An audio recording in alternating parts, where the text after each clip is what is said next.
Hey everyone, welcome back to Speak English with Mishu. I'm Emily and I'm so happy you're here with us today.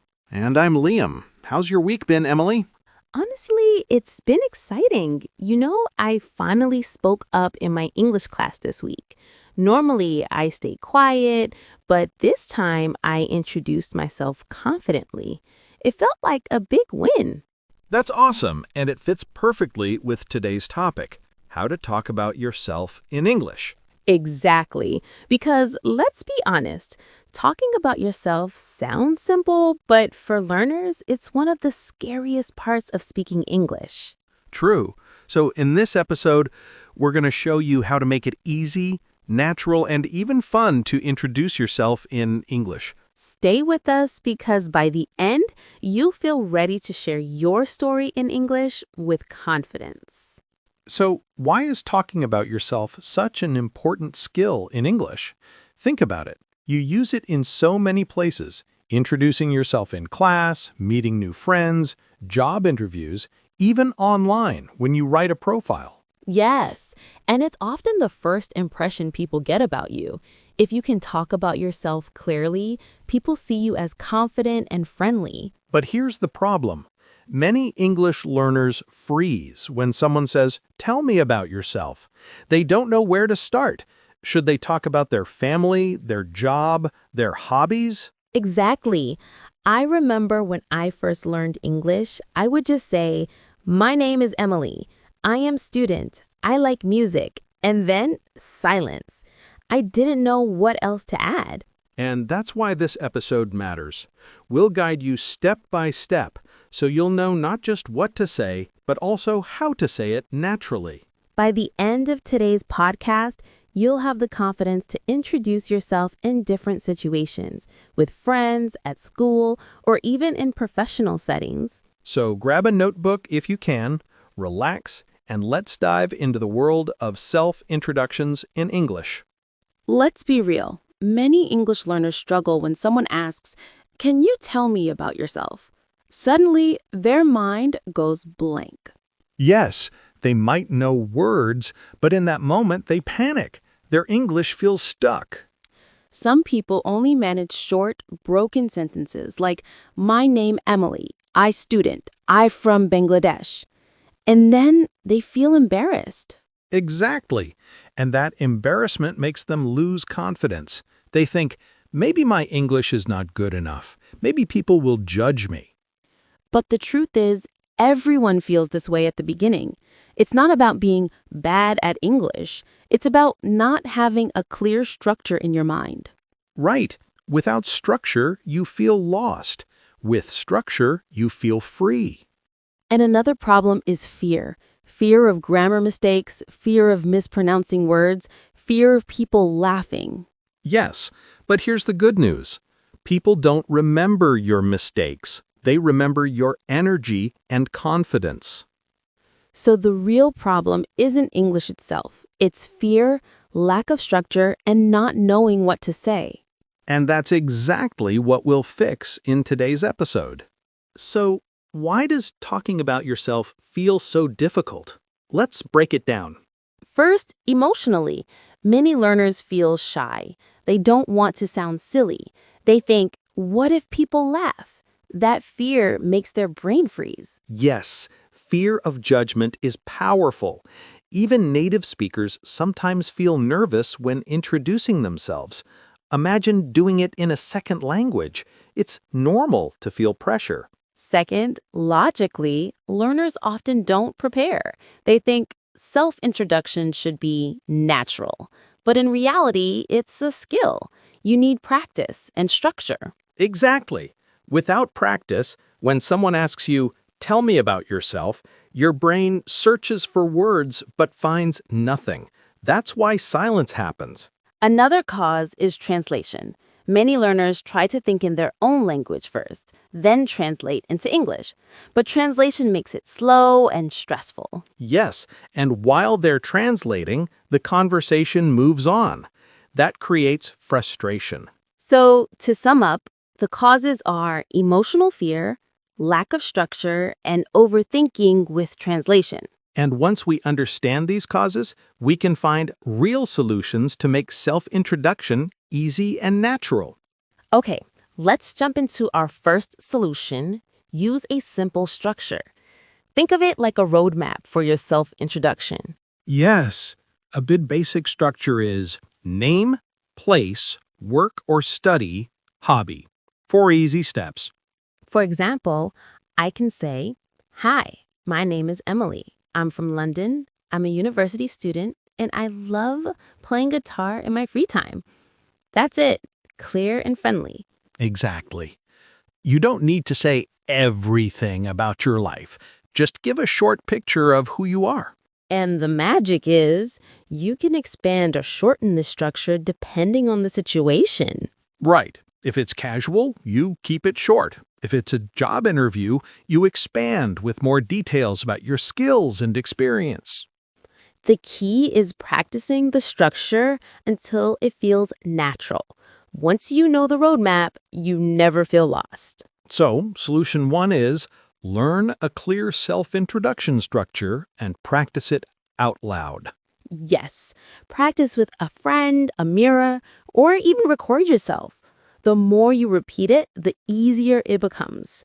Now, solution number 2, add small details to make it interesting. Yes, many learners stop at "my name is," but adding little details makes you sound natural and confident. For example, instead of just saying, I'm from India, you can say, I'm from India, a country famous for its food and festivals. See how that opens conversation? Exactly. Or instead of "I like music," say, "I like music, especially pop songs, because they make me feel energetic." These small details show your personality and give people something to connect with. And remember, details don't need to be long. Just one extra sentence is enough. Right. It makes your introduction more memorable. People will think, oh, she's the girl who loves guitar, or he's the guy who enjoys cooking. So, solution 2 is don't stop at the basics. Add a tiny detail that makes you unique. That's how you turn a boring introduction into a conversation starter. Our third solution is practice in different situations. Yes, because introducing yourself at school, at work, or at a party can sound a little different. For example, in class, you might say, "Hi, my name is Emily. I'm studying English literature, and I'm really interested in writing short stories." But in a job interview, you would be more formal. Good morning, my name is Liam. I have 3 years of experience in marketing, and I'm passionate about helping businesses grow. And in a casual setting, like meeting a new friend, you can say, "Hey, I'm Emily. I love music and travel. What about you?" See how the structure is similar, but the style changes depending on the situation. Exactly. If you only practice one version, you'll get nervous when the situation changes. So, the trick is practice introducing yourself in at least 3 settings: school, work, and casual. That way, no matter where you are, you'll feel ready and confident. Now, solution number 4. Use positive body language and tone. Oh, yes, this one is powerful. Sometimes learners focus so much on grammar that they forget their voice and body language speak even louder. Exactly.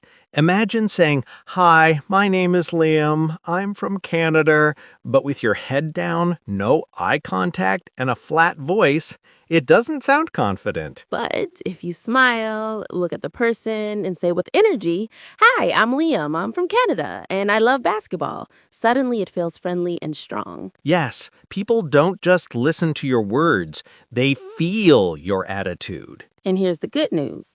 Even if your grammar isn't perfect, body language and tone can make you sound confident. That's true. A warm smile, a clear voice, and open posture can make people instantly comfortable with you. So, solution 4 is don't only practice words, practice how you deliver them. Exactly. Practice in front of a mirror, record your voice, and focus on smiling and sounding positive. Okay, now let's be honest. Even with all these solutions, there will be obstacles. True. For example, some learners worry, what if I make a grammar mistake? Here's the truth. People don't care as much about grammar as you think. They care about connection. If they understand you, that's success. Another obstacle is forgetting words in the middle of speaking. That happens to everyone, even native speakers. Yes, and a simple trick is to keep talking with easy words. For example, if you forget the word engineer, just say, I work with machines and design things. The listener will understand. Exactly. Communication is not about perfect words, it's about sharing meaning. Another common obstacle is nervousness in front of strangers. Your heart beats fast, your hands sweat. The solution? Breathe slowly, smile, and remind yourself, I don't need to be perfect, I just need to connect. Yes, and every time you face this fear, you get stronger. So don't avoid introductions, embrace them as practice opportunities. Okay, Liam, let's do a quick role play to practice introducing ourselves. Ready? Ready. I'll be meeting a new classmate. Great. Go ahead. Hi, my name is Liam. I'm from Dhaka. I'm studying business and I enjoy playing football in my free time. That's perfect. Now I'll respond. Hi, Liam. I'm Emily. I'm from Chittagong, and I love reading and drawing. Nice to meet you. See how easy that felt? We added hobbies, location, and a friendly tone. Yes, and notice we smiled and made eye contact. Your delivery matters just as much as your words. Let's try a slightly more casual version. Imagine we meet at a party. Okay. Hey, I'm Liam. I love music and travel. What about you? Hi, Liam. I'm Emily. I enjoy photography and cooking. That sounds fun. See how it flows naturally? This is how you turn an introduction into a conversation. Exactly. Role play like this often will make talking about yourself feel easy and confident. Now, let's learn some useful words and phrases you can use when talking about yourself. Yes. First word, hobby. It means something you enjoy doing in your free time. For example, my hobby is painting. Second phrase, I'm passionate about. Use this to show what excites you. Example, I'm passionate about learning new languages. Third phrase, I enjoy. This is simple and friendly. For example, I enjoy cooking and trying new recipes. Fourth word, experience. Great for talking about work or skills. Example, I have experience in customer service. Fifth phrase, in my free time, a nice way to add details about hobbies. For example, in my free time, I like reading books. Sixth phrase, I would describe myself as, perfect to talk about personality. Example, I would describe myself as friendly and hardworking. Seventh phrase, one interesting fact about me is that I love hiking mountains. Practice these phrases, mix them in your self-introduction, and your English will sound natural and confident. Wow, Liam, we've covered so much today. Let's quickly recap. Sure. First, we learned to use a simple structure: name, place, work or study, hobby. Then we added small details to make our introductions interesting. Third, we practiced introducing ourselves in different situations: school, work, and casual. And fourth, we focused on positive body language and tone to sound confident.